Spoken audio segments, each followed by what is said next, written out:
parágrafo. Na verdade, a gente tem 3 itens, ok? Itens que tratam de temas, alguns temas correlatos, ok? Mas dá para a gente trabalhar separadamente eles, ok? Vamos ler o primeiro parágrafo, depois a gente lê o segundo e depois o terceiro comentando intercaladamente, beleza? Vamos lá. Vamos lá. A primeira parte da questão, na verdade, a questão ela trata de João, ok? Que é um sócio-gerente de uma sociedade empresária chamada ABC Limitada. E aí é dividido em 3 situações práticas para a gente responder. A primeira situação é o seguinte: João, sócio-gerente da pessoa jurídica ABC Limitada, recebe mandado de citação em execução fiscal que tem como objeto o débito decorrente de valores retidos e não repassados a título de contribuições previdenciárias dos empregados da sociedade empresária, com relação a fatos geradores ocorridos em período no qual João era sócio.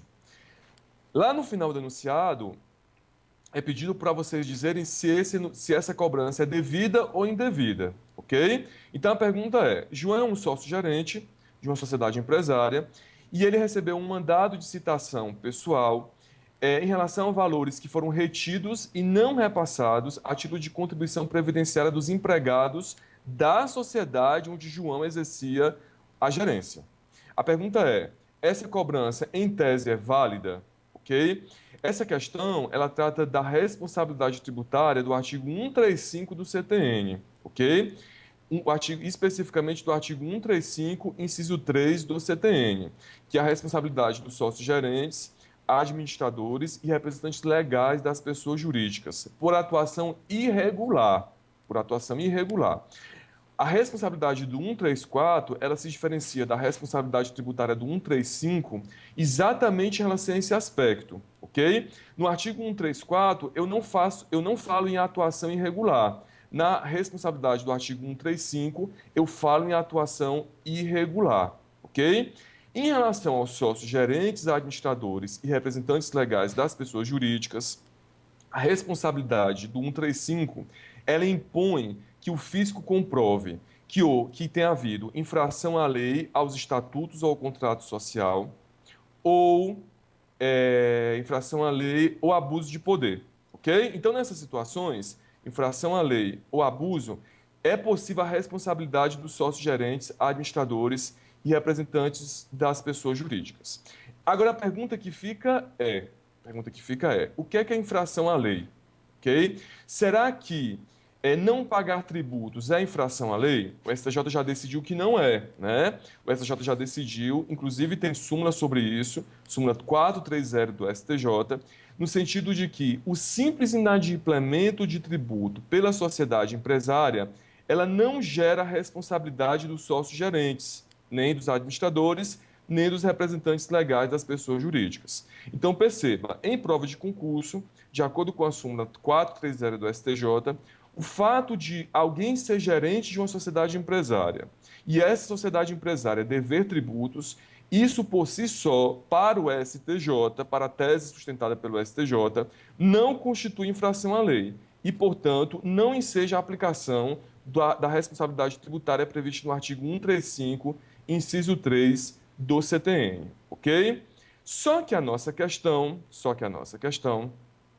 ela trata especificamente de uma situação em que houve retenção das contribuições e não houve repasse. Será que isso é infração à lei? Claro que é. Isso é crime, né? Isso é crime, é uma figura típica, apropriação indébita previdenciária. Se isso é crime, se isso é conduta criminosa, o STJ entende que isso é infração à lei e, portanto, se enquadra na hipótese do artigo 135.3 do CTN. O que você teria que falar nessa questão é que é necessário que, à época da retenção e não repasse das contribuições, o João fosse sócio-gerente. Porque perceba, a questão fala que atualmente João é sócio-gerente. Agora, ela não deixa claro se na época em que o fato gerador ocorreu, ou na época em que houve a retenção e o não repasse, se ele exercia a gerência. Então, você precisaria dizer o seguinte: olha, é possível a cobrança desde que à época da infração à lei João fosse sócio-gerente, porque ele poderia não ser. Ele poderia não ser. E aí o fisco vai ter que buscar os sócios-gerentes da época da infração à lei, ok? Então, reforçando, o excesso de poderes ou a infração à lei aos estatutos ao contrário, eu falei até abuso no começo, né? Mas é excesso. Excesso de poderes, que não deixa de ser a mesma coisa. excesso de poderes, infração à lei, estatutos e ao contrato, ele é pressuposto para a aplicação da responsabilidade tributária do 1353 do CTN.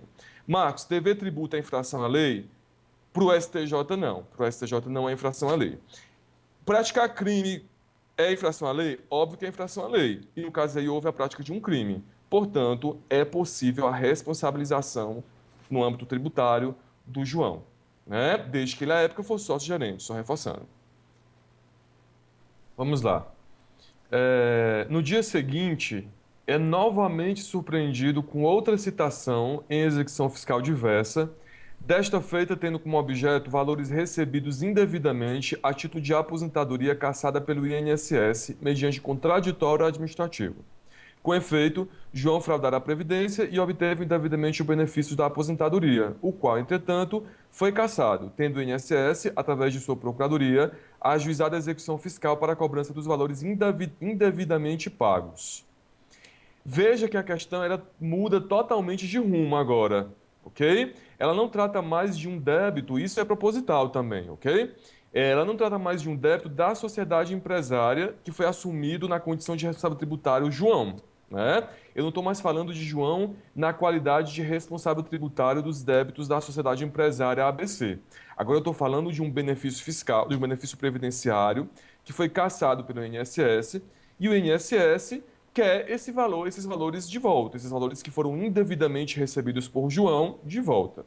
E aí a pergunta é: esse ilícito extracontratual, né? Esse ilícito extracontratual, ele pode ser objeto de, aliás, os valores decorrentes desse ilícito extracontratual, eles podem ser objeto de inscrição endividativa e cobrança?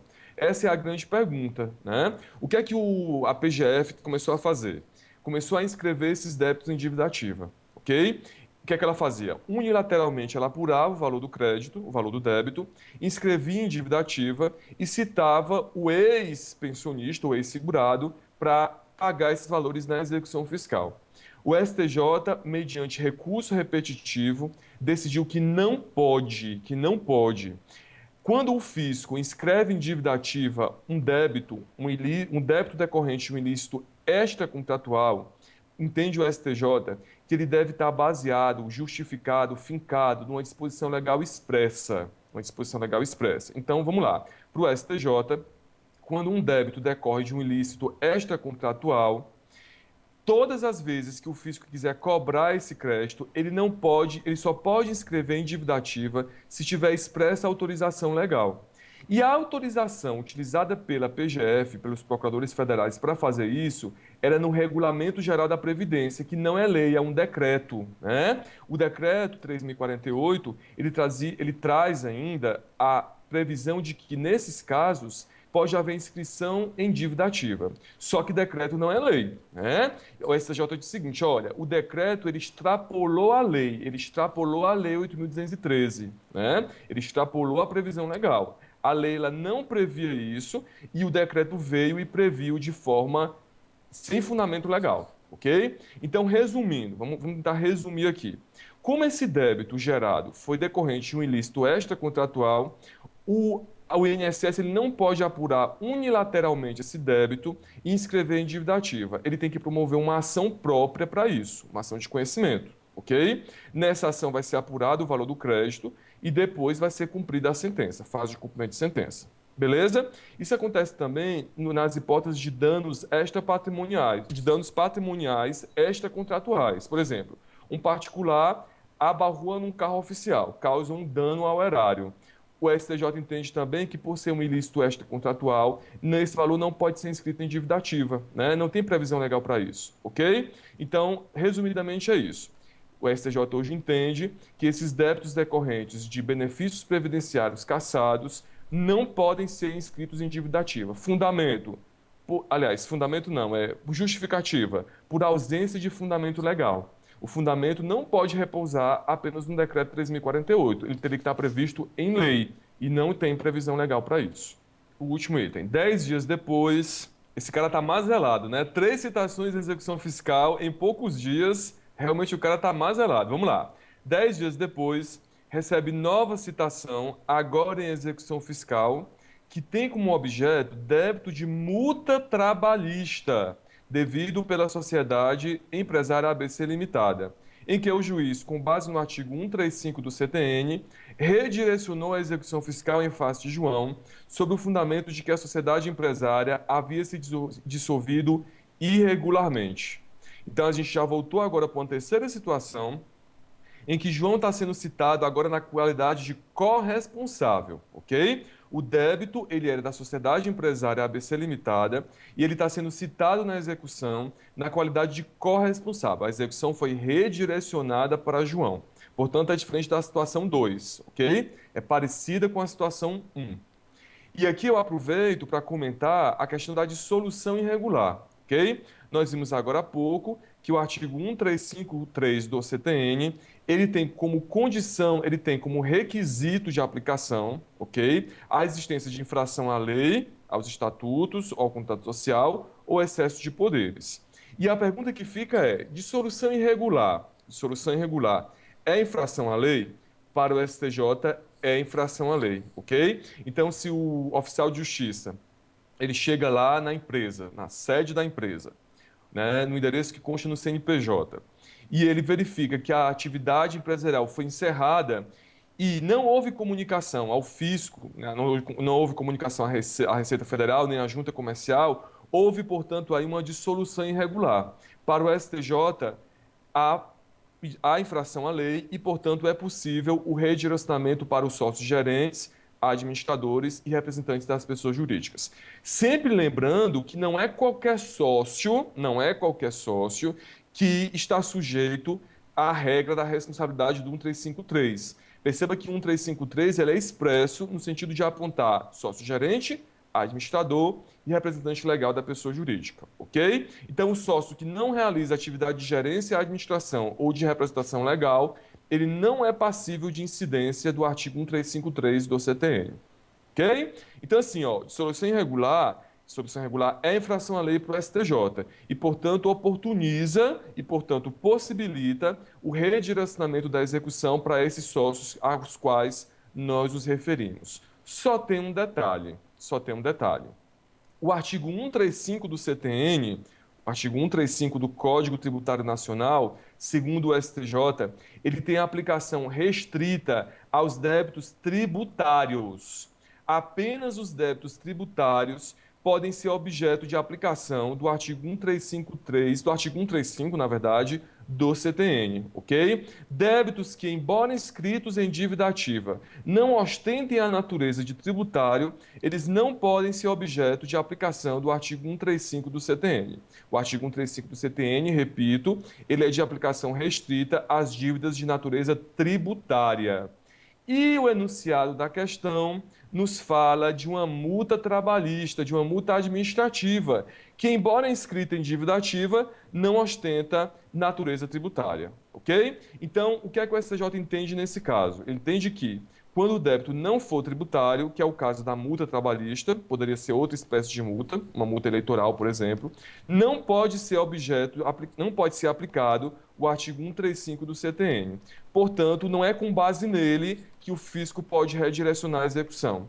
Marcos, mas a empresa foi dissolvida irregularmente, ou então houve um abuso de poder do sócio, ou então houve uma infração à lei.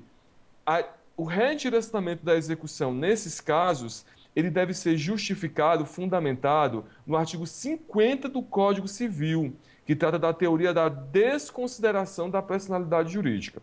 Então, em relação às execuções fiscais, que tem como objeto débitos não tributários, que é o caso da questão, o redirecionamento da execução, ou em outras palavras, a responsabilização dos sócios não pode se dar com base no artigo 135 do CTN. Tem que se dar com base no artigo 50 do Código Civil, que trata da teoria da desconsideração da personalidade jurídica, ok? Sempre lembrando que o artigo 50 do Código Civil, ele adotou a teoria maior da desconsideração da personalidade jurídica, ao contrário do que, por exemplo, aconteceu com o Código de Defesa do Consumidor. O CDC, ele também tem previsão da teoria da desconsideração, mas o CDC ele aplicou a teoria menor. Basta o inadimplemento por parte da pessoa jurídica. teoria menor, ela se conforma, ela se compadece apenas do inadimplemento do débito pela PJ. O débito não está sendo pago pela PJ, pode ser responsabilizado o sócio. Já a teoria do artigo 50 do Código Civil, aplicada nesse caso, esse artigo consagra a teoria maior da desconsideração da personalidade jurídica, ok? Na qual simples inadimplemento não enseja sua aplicação. Então, resumindo, para a gente resumir, esse redirecionamento da execução fiscal, nesse caso da questão, ele foi indevido, porque ele foi fundado no artigo 135 do CTN. E esse artigo não se aplica para débitos não tributários. Aliás, não se aplica para débitos não tributários, se aplica apenas para os débitos tributários. Se o fisco quiser redirecionar, ele tem que ser justificado, tem que ser fundamentado o redirecionamento no artigo 50 do Código Civil.